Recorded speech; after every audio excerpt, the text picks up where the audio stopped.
आप कैसे पीड़ित हैं? हमारी पत्नी ने जो क्या किया था, हमारे पूरे घर वालों को मारने के लिए हमको सुबह 4 बजे घर में अंदर लॉक करके बाहर भाग गई थी। फिर जो पड़ोसी ने दरवाज़ा निकाला, तब हमने उसे पकड़ के उसके मायके छोड़ दिया। तब उसने हमारे ऊपर झूठा केस लगा दिया। कौन सा मामला लगा है? यही कि हमने उसको दहेज मांगा, 1 लाख रुपए की रिश्वत में प्रताड़ित किया, ऐसा उसने हमारे ऊपर झूठा इल्ज़ाम लगाया।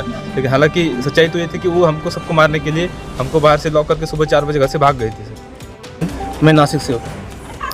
आप कैसे पीड़ित हैं? मेरे ऊपर पीड़ित इसीलिए मैं हूँ कि मेरे शादी के बाद 3 ही महीने में मुझे बीवी छोड़ के चली गई। वो इसलिए छोड़ के चली गई, मैं माँ बाप से अलग नहीं हुआ।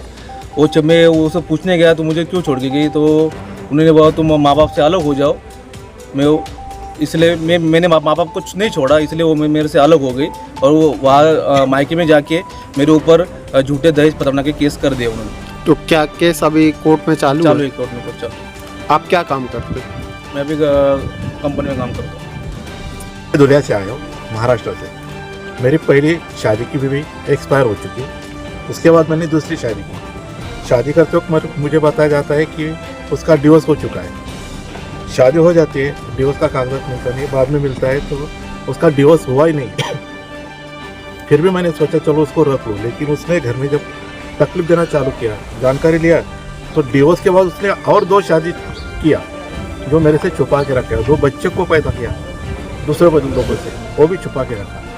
और इतना सब करने के बाद मेरे से तीसरी चौथी शादी किया। और इतना करने के बाद भी कोर्ट में जाके आके वो डिवोर्स के लिए भी और इसके लिए भी खावटी के लिए मेरे को कुछ पैसा भर के होना 30 लाख रुपए मांग रहे। मतलब गुजारा भत्ता मांग रहे अभी 30 लाख रुपए। अब बताओ, जो औरत पहली शादी डिवोर्स भी लिया नहीं, पहला आदमी उसका जिंदा है, दूसरी भी शादी करती, तीसरी भी शादी करती, उसको क्या हक है? फिर भी वो कोर्ट में जाके अदालत के सामने खड़े होते हैं कि मेरे को कुछ मिलना चाहिए। अदालत बाकी कुछ देखता नहीं। औरत है, उसने डिमांड की, उसकी डिमांड सही है, इसमें आदमी कोई गलत ठहराया जाता है। हम सब यहाँ पे इसके लिए जमा हुए कि अगर सबके साथ ऐसा अदालत में होता तो हमने न्याय कहाँ मांगा। यही हमारी मांग है कि हमें न्याय मिलना चाहिए।